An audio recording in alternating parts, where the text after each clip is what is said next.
младички, добредојдовте повторно на мојот YouTube канал Дома со Леја. Доколку прв пат ме гледате, моето име е Леја и јас сум мајка на 5-месечно бебенце. Се надевам дека информациите изнесени овде ќе ви бидат од корист. Доколку ви се допадна ова видео, притиснете лайк, притиснете subscribe овде доле, има едно мало звонче за нотификации, уклучете го и тоа за да бидете известени секој понеделник во 12 часот кога го објавувам новото видео. Не грижете се, денешното видео нема да биде долго како минато неделното, иако практично ќе се надоврзам на истата тема. Доколку не сте го гледале минато неделното видео, линкот ќе го најдете во описот долу. Инспирација за денешното видео е што податокот дека пијам по 2 литри чај за доилки во денот ви оставил најголем впечаток. Затоа сакам да се дообјаснам на таа тема и да ви ги пренесам моите практики кога станува збор за пиење течности. Предпоставувам и обете видеа содржат премногу лични информации и се наменати исклучиво за жени, доилки или идни доилки на кои што ќе им бидат од корист.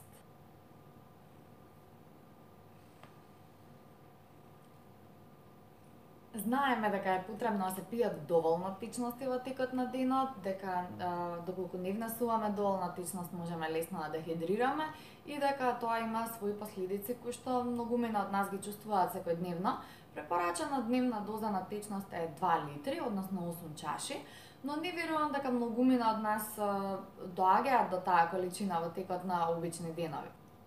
Сепак, кај новите мајки, организмот покрај бројните други нови функции кои што ги добива функција и на производство на млеко, а тоа е една функција за која што треба дополнителна течност во телото. Јас имав еден мал инцидент по породувањето кој навистина ми ги отвори очите на оваа тема. Во текот на рутинска проверка на крвта ми се случи буквално да немам крв кога ме боцнаа.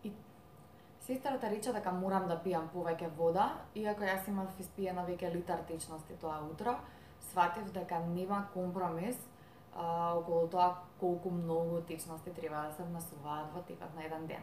Нема да навлегувам детално во причините каде оди водата после породувањето, но навистина на организмот му е потребна повеќе течност од што можев да замислам. Дополнителен проблем е лимитираниот избор на течности кои ги имам како доилка. Значи, не пијам газирани пијалаци, не пијам пијалаци кои што имаат одвишок шеќер во нив, не пијам густи сокови, од бистри сокови не ги пијам соковите од шумски овошја или овошја кои што не се од нашето поднебје, бидејќи можат да предизвикаат алергиски реакции преку млекото. И ќе се прашате што пијам. Сакам да знаев дека ќе имам волку кратко мени на пијалаци. Пијам многу вода, од сокови пијам исклучиво сок од јаболки и пијам чаеви, од кои што умилен ми е чајот за доилки. Не пијам купечки ладни чаеви, преферирам јас да ги правам комбинациите, јас да ги разладувам и да додавам состојки соодветно на расположението во текот на денот.